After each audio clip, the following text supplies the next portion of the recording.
મારો મિત્ર હું માવો ખાવા હતો તો હરિ કાકા પૂછતા હતા કે ક્યાં કામે જાસ તો મેં એને એમ કીધું મેં કીધું એક દી કામે જાવ ને 5 દી બેહવાનું હોય તો અમારા મજૂર વિશે કઈ બોલો છો તમે? બધા તું કહેતો હોય તો અમે બે શબ્દ કઈ તમારા મજૂરી માથે નિર્ભર હોય. સરકાર આની ઉપર કઈ જ્ઞાન દે ને કઈક જો તમને કઈ સહાય પાત્ર મળતું હોય તો એ તમને સરકારી સહાય આપે. પણ સરકારી સહાય તો તમને મળવા પાત્ર છે પણ તંત્ર એવું છે કે ક્યાંય તમને સહાય ને એવું કઈ મળતું નહીં હોય. તમે બધી દોડ્યા જતા હોય જે કાંઈ વસ્તુ છે.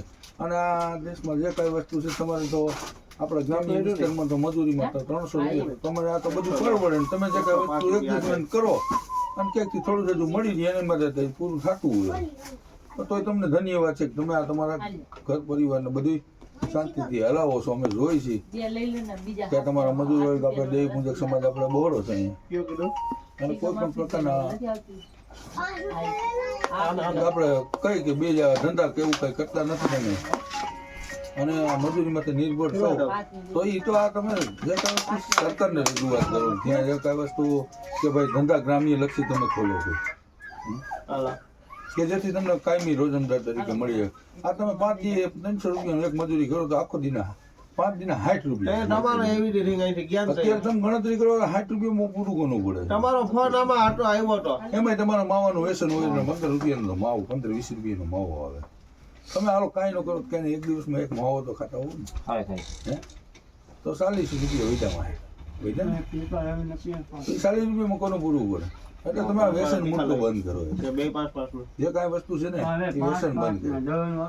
અને બીજું તમે જે કાંઈ વસ્તુ છે તમારા સમાજને ઉપયોગ જે કાંઈ વસ્તુ પ્રગતિ માટે કાંઈ સરકારને આ રજૂઆત કરે જેથી તમારા કોઈ ગ્રામ્ય લક્ષી ધંધાઓ તમારા ગરીબ માણસ માટે મળે એમ. કારણ કે આ બધું તો જે કાંઈ વસ્તુ છે ક્રમ અનુસાર બધું હાલ્યું જવાનું. તમારે આ કાંઈ ગામમાં કાંઈ મીઠો મજૂરી નથી હોય એ તો અમે ખેડૂત છે અમે જોઈશું 5 દી તમને અમે બોલાવવાના હોય અમારા મોસમ હોય ત્યાં એનાથી વિશેષ તો અમે તમને બોલાવવાના નથી. એટલે હું એ કહેવા માંગુ છું કે આપણે 5 દી એકવાર મજૂરી કરી બરાબર તો 5 દી મજૂરી કરી તો એક દીમાં આપણું કઈ કામ આવેલું હોય તો કઈ 5 દી સુધી હાલવાનું નથી એમાં. ના ના એ તો અમે જોઈએ છીએ ને અમે ખેડૂત છે અમે તમને મજૂરી કામનું કહી છીએ ને ભાઈ હે અમે જોઈશું પણ અમે શું કરી શકીએ. અમે તમે જો તમારી પાસે ન હોય તો તમે અમારે ખેડૂત પાસે આવો તો અમે ખેડૂત મન મોટું રાખીને અમે તમે 5 કિલો તમને દાણા ધૂણી જે કઈ વસ્તુ છે અમે તમને મદદરૂપ થાય છે ને. અને ગામમાં બધે આ પ્રથાના કારણે જ તમે મજૂર વર્ગ નભી શકો. બાકી જો આ ન હોય કાંઈ ન હોય તો તમારે ઉપર આપને નિષેધ નથી બીજું હા બીજું કઈ વિકલ્પ જ નથી. અમે જોઈ છીએ તમારી વ્યથા મજૂરી કે તમારે જે કઈ વસ્તુ છે તમારે ઘરે સારો પ્રસંગ કરવો હોય તો તમે નવી પ્રસંગ કરો તો તમે 5 થી 10 વર્ષ તમે નીકળી નથી એમાંથી. એટલે જે કઈ વસ્તુ તકલીફ છે આવી સરકારી કઈ કોઈ યોજનાઓ સરકાર કાઢે તો તમારે એના લાભ લેવા જોઈએ. પણ ખરેખર તો લાભ ક્યાંય મળતો નથી. યોજનાઓની ખાલી જાહેરાત થાય ખાલી બીજું કઈ થતું નથી અમારું. બીજું બધું કે છે સરકાર તમને આમ કરી દે. હા પણ હવે ભાઈ આ એટલો સમય છે તેમાં 100 પ્રશ્નો માટે તમારા માટે લડત આપી છે. 2012 થી આપતો હતો 2012 થી લડત આપતો હોઉં છું. હજી પ્રશ્ન નિરાકરણ નથી. 115 એના 10 નો ભાગ હજા 2012 ના આજે 2024 ને પૂર્ણ થવા આવી. આજ તારીખ કેટલી છે 26/11 2012 ગરીબ કરીને મેડમ તમારા દેવી પૂજન પ્લોટ આપ્યા એ ફાળવા નથી. અને તાર તમારે 12 વર્ષમાં તમારી વસ્તીનો કેવડો વધારો થયો. આ ગામની અંદર એક પણ પ્લોટ ગરીબ માણસ નથી ફાળવવામાં આવ્યો. હકીકતે હું તને કહું ને તમારા ગરીબ માણસની કારી ઘટના છે. આ તો સરકારને બધી જે વસ્તુ વાતું કરતી હોય આ તમે લાભ દે ગરીબ માણસ ના દે 5 કિલો ખાય કે ઘઉંમાં કોઈનું પૂરું ન થઈ જાય એની પેટ છે તો એને ખબર તો પડવી જોઈએ ને. એટલે અમારી વાત નથી જવાનીની વાત નથી પણ જે બુઝુર્ગ માણસ હોય ને એની માટેની વાત છે. આ એ 300 રૂપિયા અમે દાડી કરીને તો ગમે ને આડું ઓળું કરી લે બરાબર પણ જે આ બુઝુર્ગ હોય એ બિચારા ક્યાં જાય ભાઈ એ જ વસ્તુ છે. પણ જે કાંઈ વસ્તુ છે સરકારે આવી બધી બાબતોને ધ્યાનમાં લેવી જોઈએ કે જે કાંઈ વસ્તુ છે અત્યારે એક તો BPL બંધ છે.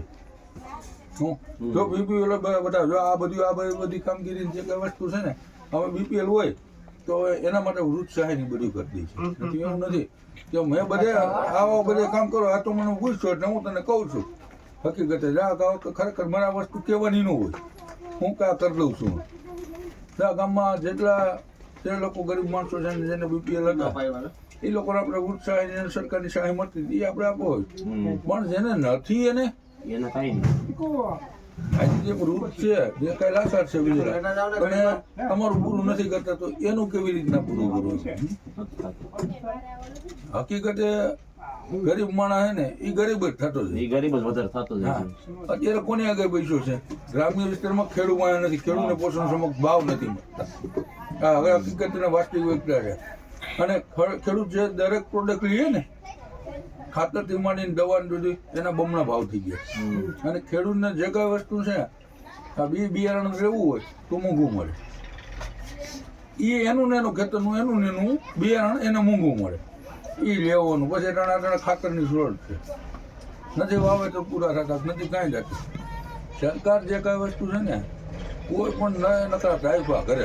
હકીકતે વસ્તુ કહું છું ને, કારણ કે અમે એની સંકળાયેલા ખરેખર જો એને લોકોની વેદના હોય ને તો લોકો ભૂગવું જોઈએ. અને આ બધું કરવું લોકો આ બધી વસ્તુ છે ને તમારા આપણે આ મજૂર કોની સંકળાયેલો ખેતી.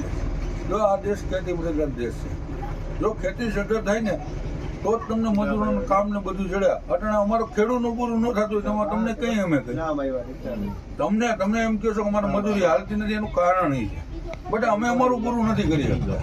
અમે ખેડૂતના દીકરા લાચાર ખેડૂત હાલે તો અમારે હાલે કે અમારે ન હાલે કે આજે અમારા પોષણ સમક્ષ ભાવ નથી તો અમારે આ બધું ખાતરના ને ટ્રીટમેન્ટ ભાવ કરી શકે. હવે તો અમારા ખેતરમાં અમે મહેનત કરી છે, એનાથી અમે બમણી મહેનત આખો પરિવાર કરી, જેથી અમારા મજૂરની જરૂરિયાત ન પડે. કારણ કે જો તમને દે તો અમને કાંઈ વધતું નથી. આજે અમારી તમારા જેવી ખોખોળી સ્થિતિ છે, કારણ કે અટાણે જમીનોના સાધન જે કાંઈ વસ્તુ છે ટૂંકા છે. બાકી આ દેશના નેતા રહ્યા એની પાસે ટોપ લેવલે જે કાંઈ વસ્તુ છે ને જમીનો બધી છે. આપણી માં ગામની લેવલે તો હોય તો કોઈને 5 વીઘા ખેડૂત 10 વીઘા હોય તો અમે 5 વીઘા જમીન હોય તો પરિવારમાં 3-4 સભ્ય હોય, તો એ 3 સભ્ય તમે તો તમને મજૂરી નથી કહેવાના હોય. તો કહેજી એક દિન સિઝન હોય, હું પોતે તને કહું છું, લે ને મારી પાસે 5 વીઘા જમીન છે, અમે પરિવારમાં 3 સદસ્ય છે, ચાલ કાકી ભાઈ અને હું. હવે અમે 5 વીઘાનું હેન્ડલ કરીએ. હવે એમાં તમને જો મજૂરી કહી તો અમારું પૂરું કેવી રીતનું અમારું પૂરું નથી થતું મજૂરી. હું એ જ કહેવા માંગુ છું, તમારું ખેડૂતનું થતું હોય તો અમારું હાલે ને તમારે. જો ખેડૂતને પોષણ સમક્ષ ભાવ મળે તો જે કાંઈ વસ્તુ છે તમને બધાને મળે. આ તો સારું છે, બધા હરિયાણા અને પંજાબના ખેડૂતોએ આ આંદોલન કર્યા એટલે નકર જો આ કોન્ટ્રાક્ટ બેઝમાં આવ્યું હોત ને તો તમે હેરાન થઈ જાય ને અમે હેરાન થઈ જાય. અને ગુજરાતમાં ખેડૂતોને બહાર નેતા નહીં કરવા દીધા, નકર ગુજરાતના ખેડૂતો સમજી જતા કે આ કોન્ટ્રાક્ટ બેઝમાંથી આવ્યું ને તો મજૂરને જાય ઓલા અમે તમને વાઢવાના જે કઈ વસ્તુ ખેડૂત અમે તો નથી દેતા, પણ ખેડૂત જે દેતા હોય મોટા ખેડૂત હોય, કોઈ 20 વીઘા હોય, કોઈ 10 વીઘા હોય, કોઈ 25 વીઘા વાળા હોય, ન કરી શકે મને છોકરા બહાર કામ ધંધા ગયા હોય એ તમને ઉજળું દેતા હોય તો તમને 5 મણ દાણા અહીંયાની મળે. આ સરકારની 5 કિલોની યોજના રહી ને એ તો તમારે શણ બરોબર કહેવાય, શેકડાના શણ બરોબર કહેવાય. એમનું આમાં વધારો થવો જોઈએ. સરકાર છે ને ઉદ્યોગપતિના દેણા માફ કરે છે ને એમ ગરીબ માણસ સામું અને ખેડૂત સામું જોવે ને તો કંઈક થાય. બધા ખેડૂત સદ્ધર થાય આ દેશમાં તો જ મજૂર પ્રગતિ કરે. બાકી કોઈ કાળે કોઈ એમ કહીએ કે આ વસ્તુ થઈ શકીએ છે એ નથી. આ ખેડૂત સદ્ધર નથી. તો હું એ જ કહેવા માંગુ છું, આમાં ખેડૂતનું થાય ને તો અમારું હાલે તો અમે જોઈ શકો છો. પહેલાં તો તમારું વ્યસન બંધ કરો, તમે 300 રૂપિયાની દાળી કરો બરાબર, તો એમાં 5 દીમાં તમે એક દિવસ 300 રૂપિયામાં દાળી જતા હોય તો એ દાળી તમે પહેલાં 300 રૂપિયાની 15 રૂપિયાનો માવો ખાતા હોય તો એ મહિને કેટલા થાય? 350 રૂપિયા થાય ને. હા તો એ પેલા વ્યસન તમારી બંધ કરો, પછી આગળ 400 રૂપિયા એ થાય છે તમારા બરાબર. એટલે મારું કહેવાનું એટલું જ છે, આપણું ખેડૂતનું હાલ છે તો આપણો મજૂરનું હાલ છે, બાકી આમાં કાંઈ થવાનું નથી. બસ.